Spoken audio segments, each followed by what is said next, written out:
twongeye kubasuhuza inshuti zacu za Cobra Media TV tubifuriza icyumweru cyiza, tubaha kandi n'ikaze mu ijambo ry'Imana tugiye kwiga uno munsi, dukomeza kandi gushimira bene data bakomeje gufatikanya natwe kwamamaza ubwami bw'Imana. Ibyo dukora byose twese tubikora nk'abakozi, ariko umwami wacu azaduhema nitutagwisari. Imana yo mu ijuru igikomeza kubahereza imigisha kandi tubwira n'Imana kugira ngo ihore yibuka imirimo yanyu mu gukorera kugira ngo ubwami bw'Imana bubashe kwaguka, ndetse na benshi bazimiye babashe kuba bagaruka mu rugo kwa data. Haleluya. Uyu munsi tugiye kuganira ku ijambo ry'Imana, ariko mbere yuko tuganira reka tubanze twiyegereza Imana data kugira ngo idufashe mu byo dukora byose, ntabe ari twebwe ahubwo tuyoborwe n'umwuka wawe wera, tubashe gukora ibyo yifuza ko dukora. Reka dusenge mu izina rya Yesu Kristo. Turagushimiye mwami w'abami, tugushimiye ko dukunda, utwitaho, tugushimiye ko ari wowe Mana yifuza kuduha ubugingo, tugushimiye ko iteka urudushakira umwanya kugira ngo tubwire ubwoko bwawe mwami, bukomeze bwitegure kandi bumenye amakuru y'ibyo ushaka ko mwami Imana bamenya, kuko byose mwami Yesu Kristo ubugamije kugira ngo ntihagire n'umurimbuka, ahubwo bose bazabona ubugingo buhoraho. Mwami turakwiyegereje muri uno mwanya, ndagusaba kugira ngo umwuka wawe wera abane natwe, atuyobore, adushoboze. Ibyo tugiye kuvuga ntituze kubivuga ku bwacu, ahubwo tubivuge tuvugishijwe n'umwuka wera w'Imana. Ndagusaba ngo tujye imbere muri byose mwami Yesu Kristo, kuva dutangiye kugeza dushoje, dukomeze tubone ubwiza bwawe kandi ukomeze kuduhishurira byinshi mwami Yesu Kristo. Ureke umwuka wera abane natwe muri byose Mana, ibyo dukora byose bibe kubw'icyubahiro cyawe mukunzi mwiza. Ni mu izina rya Yesu Kristo dusenze twizeye, amen. Haleluya. Twongeye kandi kukwiyegereza mwene data. Uyu munsi twihuse turaza kuganira ku ijambo nashatse ko tuvuga ngo Yesu niwe nzira yonyine itugeza ku bugingo buhoraho. Yesu niwe nzira yonyine itugeza ku bugingo buhoraho. Haleluya. Turaza kwifashisha ibice bimwe byo muri Bibiliya, ariko ndagusaba mwene data, wowe ufite Bibiliya ushobora kuza gufatikanya natwe gusoma igihe tuza kuba tugiye gusoma. Gusa mbere yuko tuganira ibi ngibi nashatse kubanza gukoresha urugero rumwe rw'umuntu tuzi cyane wakoreye Imana, waje guhinduka. Mbere ntiyari muzima, ariko yaje guhinduka aba umukozi w'Imana mwiza kandi wakoze imirimo ikomeye cyane. Nawe ku giti cye ajya yita ko ari umwe mu ntumwa za nyuma za Yesu Kristo. Haleluya. Uwo nguwo nta wundi ni Sawuli. Ndashaka kugira ngo tuganire, navuze ngo uyu munsi turaganira ngo Yesu niwe nzira yonyine ituganisha ku bugingo buhoraho. Haleluya. Uyu ni Paulo dusanzwe tuzi, ariko mbere ntiyitwaga Paulo, ni izina yahinduriwe nk'uko mugenzi wacu umuhanzi dukunda Mbonyi yabiririmbye avuga ngo yampinduriye izina. Haleluya. Yampinduriye izina. Nawe igihe yahuye na Yesu Kristo, Yesu Kristo yamuhinduriye izina.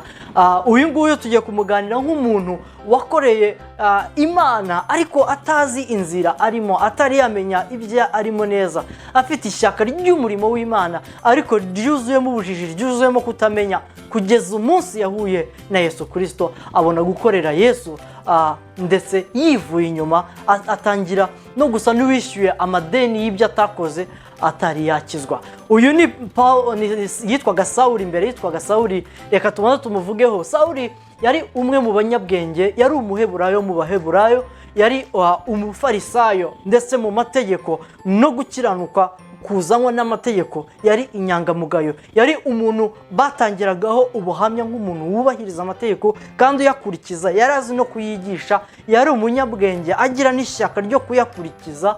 Ni umuntu wari intangarugero mu bafarisayo bose. Bigera aho twabanje kuvuga kubera ubujiji no kutamenya inzira Yesu Kristo, yari umufarisayo. Igifarisayo cyari kimuri mu mutwe kuko niho yakuriye, niho yigishirijwe, ariko yari ataramenya inzira y'ukuri ari iyi ngiyi twavuze ngo Yesu niwe wenyine nzira ituganisha ku bugingo buhoraho. Haleluya.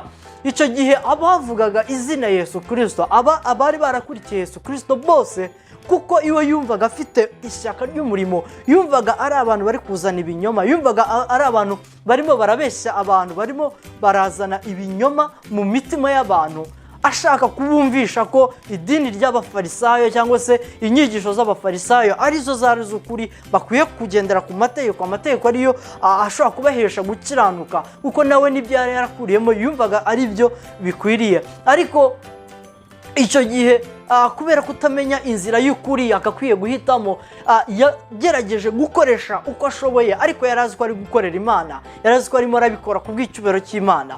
Umunsi umwe ajya gusaba ku bakuru b'abafarisayo, abasaba inzandiko ashaka kugenda kurimbura ngo abagore n'abagabo. Uraza kubisaba mu Byakozwe n'Intumwa igice cya 9, uze kugisoma, aho yivugaga uwo yari we mbere. Uze kubisoma mu Filipi ibice 3 ku murongo wa 5, uraza kubyumva kuva ku murongo wa 5 kumanuka, uraza kumva uko yagiye yihamya.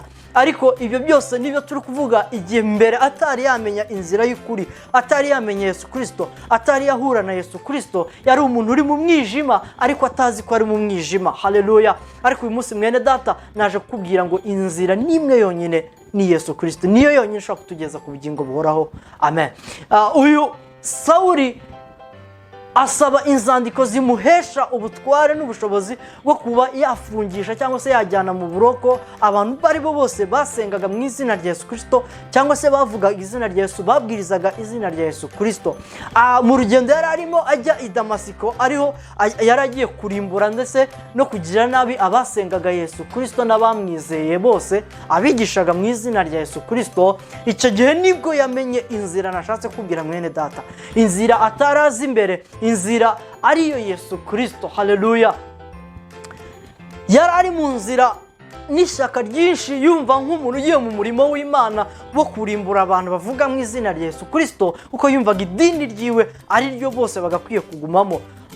Ahura n'umucyo ngo urangije umukubita mu maso, yikubita hasi yubamye, arangije ngo yumva ijwi rimubwiye ngo Sawuli, Sawuli, urandenganyiriza iki? Haleluya. Sawuli, Sawuli, urandenganyiriza iki? Sawuli nawe kuko ntiyarazi bibaye, yarazi ngo ari mu murimo w'Uwiteka, avuga ngo ese urinde mwami ngo nanjye nkumvire. Haleluya. Mbere ntiyarazi uwo arimo arakorera neza, ariko icyo gihe Yesu amusubiza amubwira ngo ni njyewe Yesu Kristo, uwo urimo urarenganya, uwo urimo urarimbura abankurikiye. Haleluya. Ariko Yesu Kristo ntabwo yigeze amwitura ibyo yakoze byose, kuko uzasoma mu Byakozwe n'Intumwa na Stefano watewe amabuye, wicishijwe amabuye, yapfuye yiciwe munsi y'ibirenge bya Sawuli. Icyo gihe Yesu Kristo ntabwo yigeze amwitura ibibi yakoze, nk'uko natwe Yesu Kristo iteka iyo twemeye ko turi abanyabyaha, tukemera ko twakoze amafuti, tukaza imbere yiwe tukamusaba imbabazi, icyo gihe Yesu Kristo abasha iteka kutubabarira, ntiyibuke ibyo twakoze, ahubwo ijambo ry'Imana tubwira ngo ibya kera ntimubyibuke, ngo dore ngiye kubaremera ibindi bishya. Haleluya. Icyo gihe aramubwira ngo cyakora ngo genda, ngo ugende mu mudugudu, ngo nzakohereza umuntu uzaza kugufasha. Icyo gihe yamwohereje Ananiya aramukoraho, kuko icyo gihe Sawuli yari yahuye na Yesu Kristo, yari yahumye. Rero tudatinze bene data, ubwo ni urugero rumwe mu bo twavuga bagiye mu nzira, akajya mu nzira azi ko ari mu nzira nziza, ariko ataramenya inzira imwe ishobora kumugeza ku bugingo buhoraho. Igihe Ananiya yaje akamukoraho, icyo gihe Sawuli yahise ahumuka, noneho atangira gukorera Yesu Kristo, kuko yari amaze kumenya inzira y'ukuri, amaze kumenya ko ibyo yari arimo mbere bidakwiriye, cyangwa se yakoze amafuti. Ariko icyo gihe yiha Imana, yakoze imirimo myinshi cyane, hari n'ibitabo byinshi cyane yagiye yandikisha muri Bibiliya igihe yari yamaze guhinduka Pawulo. Ibyo turabizi. Haleluya. Uyu ni umwe wagiye mu nzira rero atarazi neza inzira arimo. Ariko uyu munsi mwene data naje kukubwira kugira ngo umenye inzira urimo, ese niyo turimo turavuga, ese uri mu nzira? Yesu Kristo niwe nzira n'ukuri ndetse n'ubugingo, nk'uko tuje kubisoma. Tugiye kubisoma muri Yohana ibice 14 ku murongo wa 5 tugere ku murongo wa 6. Ni ahantu Yesu Kristo yari kubwira abigishwa ko agiye kubasiga, arangije umwe mu bigishwa hari uko yamubwiye. Reka tubisome twumve uko ijambo ry'Imana rivuga muri Yohana ibice 14 ku murongo wa 5 kugera ku wa 6. Ijambo ry'Imana rivuga ngo Toma aramubwira ati, Databuja, ntituzi aho ujya, inzira twayibwirwa n'iki? Yesu aramubwira ati, ni njye nzira n'ukuri n'ubugingo, ntawe ujya kwa Data ntamujyanye. Amen. Haleluya. Toma yamaze kumva Yesu Kristo avuga ukuntu agiye kubasiga, araje Toma wese aho ujya ntituhazi, ese tuzacaye kugira ngo tukubone? Yesu Kristo yavuze ngo ni njyewe nzira n'ukuri ndetse n'ubugingo. Yesu Kristo niwe nzira, niyo nzira yonyine dushobora gucamo kugira ngo tubone ubugingo buhoraho. Haleluya.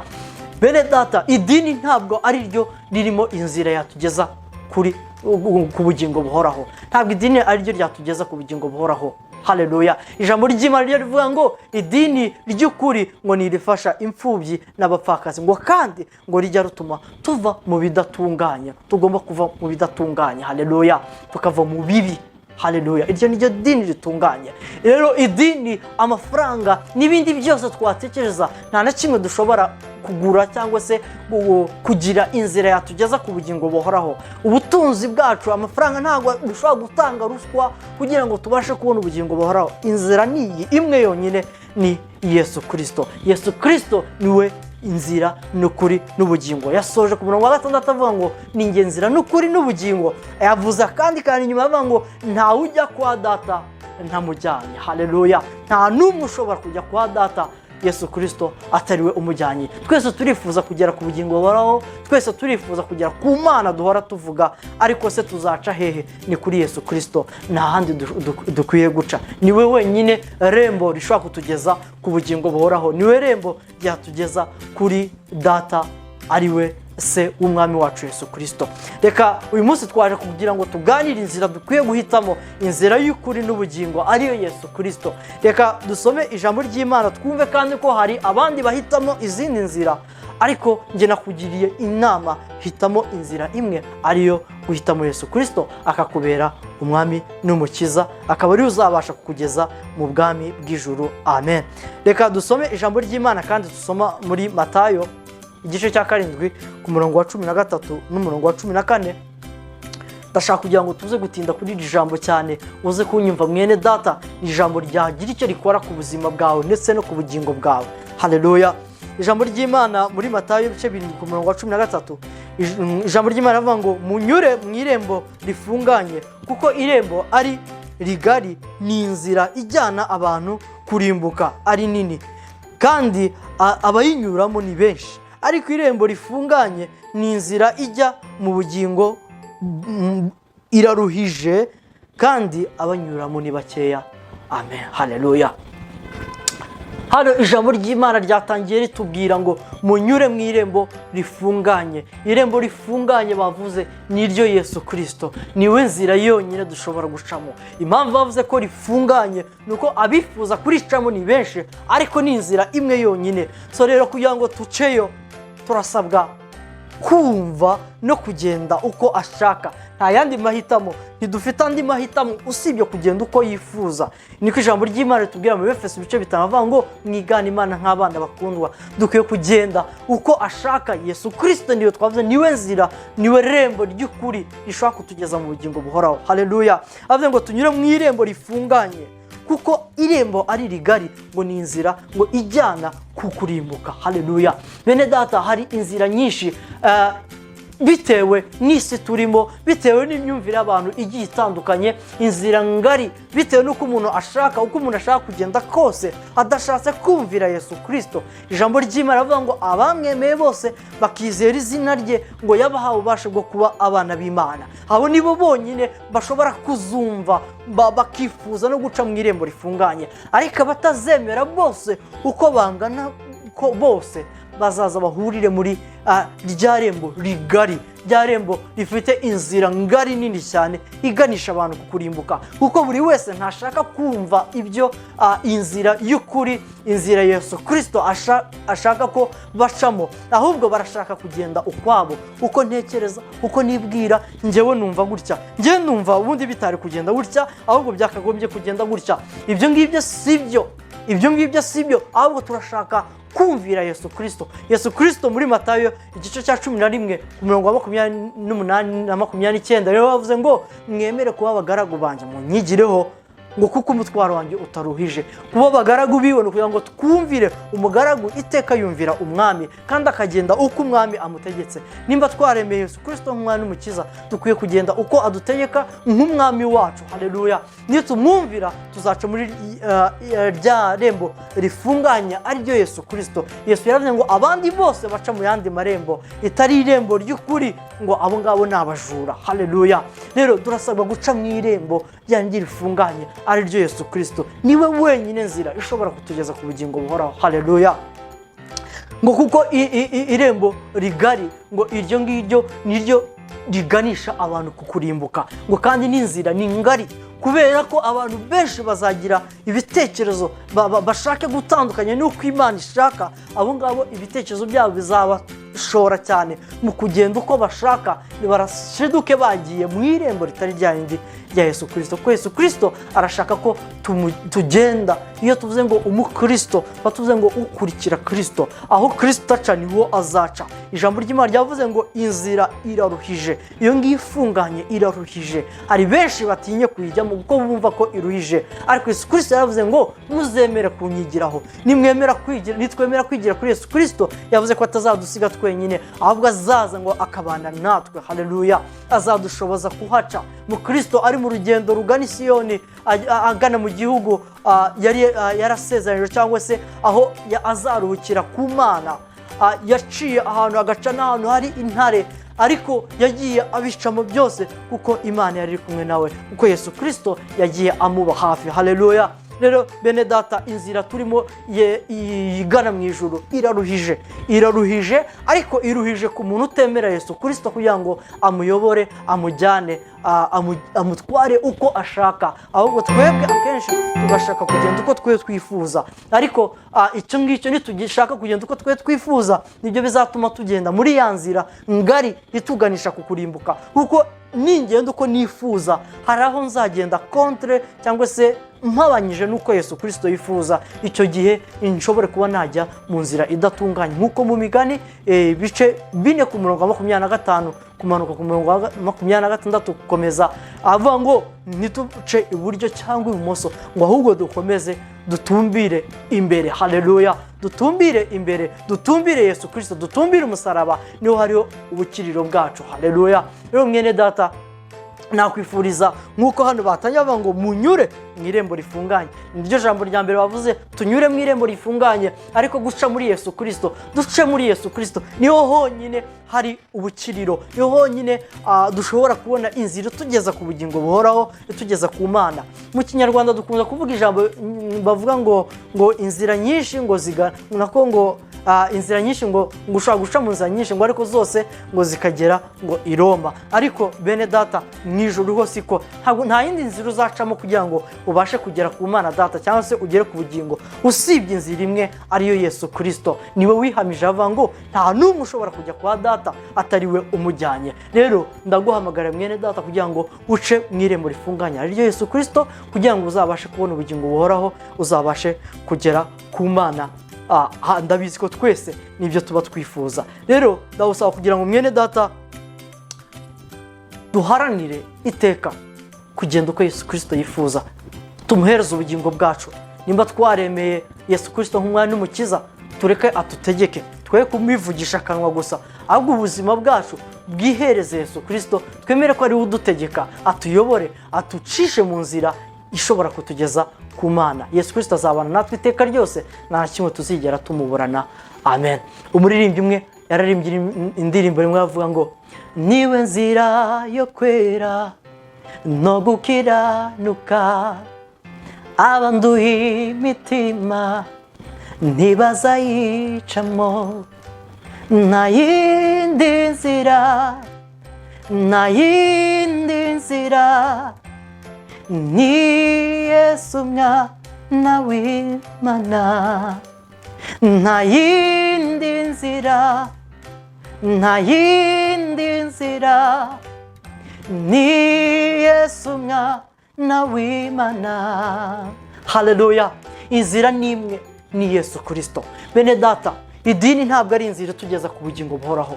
Idini nta kintu na kimwe ryadufasha kudufasha kugera kuri Yesu Kristo no kutwigisha Yesu Kristo. Ariko idini iryo urimo uryaryo ryose ntabwo ari yo nzira izakugeza kuri Yesu, ku Mana Data, ahubwo inzira ni imwe, ni Yesu Kristo. Ubutunzi n'amafaranga ntacyo byagufasha kugira ngo ubashe kubona inzira ikugeza ku bugingo buhoraho. Mureke dusange Yesu Kristo niwe nzira yonyine yo kwera no gukiranuka abanduye imitima ntibashobora kwicamo. Yesu Kristo ari ku musaraba ateza ibiganza kugira ngo twese hatazajya n'umwe urimbuka, kuko ijambo ry'Imana ryatangiye ritubwira ngo tunyure mu irembo rifunganye, mu yandi magambo tunyure kuri Yesu Kristo. Haleluya. Kuko izindi nzira zose niziganisha ku kurimbuka. Ariko rero bene data, ndagusabiye kandi nanjye nisabira kugira ngo twese tugume kuri Yesu Kristo azabashe kutugeza ku bugingo buhoraho mu izina rya Yesu Kristo. Amen. Reka dusenge Imana ikomeze kudushoboza, ituyobore tubashe guca mu nzira itugeza ku bugingo buhoraho. Imana turinde guca iburyo cyangwa se ibumoso, ahubwo iteka dukurikire aho ibirenge bya Yesu Kristo biciye, ariho tuzabasha kubana nawe iteka ryose. Turagushimiye Mwami w'abami, tugushimiye ko ari wowe nzira yonyine ibasha kutugeza ku bwami bw'ijuru, ari wowe wenyine watugeza ku bugingo buhoraho Mwami Yesu Kristo. Ijambo ryawe ryatubwiye ngo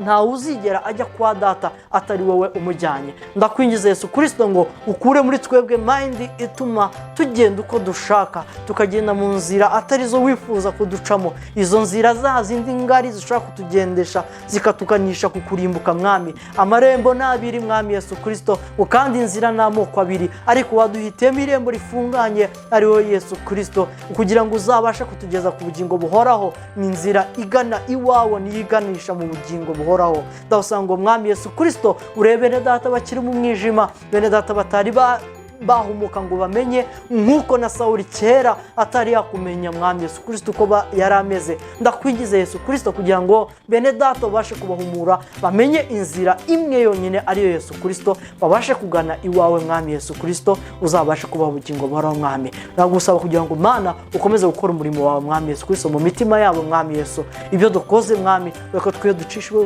bugufi, woshyirwe hejuru uyu munsi n'ibihe byose. Byose reka bibe kubw'icyubahiro cyawe Mwami, mu izina rya Yesu Kristo dusenze twizeye. Amen. Imana ibahe imigisha. Amen.